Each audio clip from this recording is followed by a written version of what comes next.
हदगाव येथील आदर्श विद्यार्जन मंडळाच्या सर्वच शाखेत प्रजासत्ताक दिन उत्साहात साजरा। शहरातील आदर्श विद्यार्जन मंडळ द्वारा संचलित पंचशील प्राथमिक, माध्यमिक व उच्च माध्यमिक विद्यालयात तसेच आदर्श विद्यार्थी वसतिगृहात प्रजासत्ताक दिन उत्साहात साजरा करण्यात आला।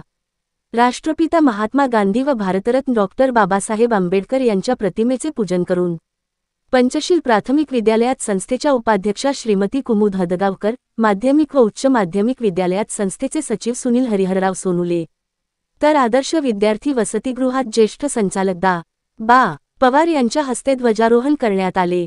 यावेळी संचालक जगदीश कदम, वसतिगृह व्यवस्थापक राजेश तुपकरी, माजी मुख्याध्यापक नारायणराव कदम, माजी उपमुख्याध्यापक भारत ताडेवाड, निवृत्त शिक्षिका श्रीमती करुणा कुलकर्णी मॅडम, मुख्याध्यापक अजय काबरा, बंड्रेवार, पर्यवेक्षक जाधव, अनिल दस्तुरकर, देशमुख सह सर्व शिक्षक, प्राध्यापक, शिक्षकेतर कर्मचारी विद्यार्थी उपस्थित होते। तसेच शहरातून विद्यार्थ्यांची प्रभात फेरी काढण्यात आली। यामध्ये लेझिम पथक, हरित सेना, स्काउट गाईडच्या विद्यार्थ्यांनी शहरातून सुंदर संचलन करत नागरिकांची मने जिंकली। दीपक हुलकाने, श्रीमती डाखोरे, श्रीमती वर्षा वानखेडे, संदीप लोले, रामकृष्ण इटुबोने, भालेराव, सूरज रोकरे, प्राध्यापक राजेश घाटे, गजानन महाजन, अशोक वाढवे, बालाजी चव्हाण आदींनी प्रभात फेरीचे व्यवस्थापन केले। शाळेमध्ये दिवसभर विद्यार्थ्यांनी सांस्कृतिक कार्यक्रमाचे सादरीकरण केले।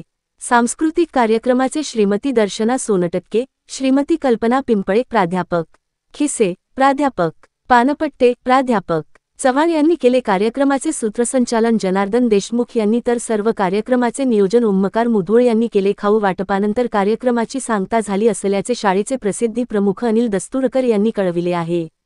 जनसामान्यांचा प्रहार न्यूज साठी भगवान कदम, हदगाव, नांदेड।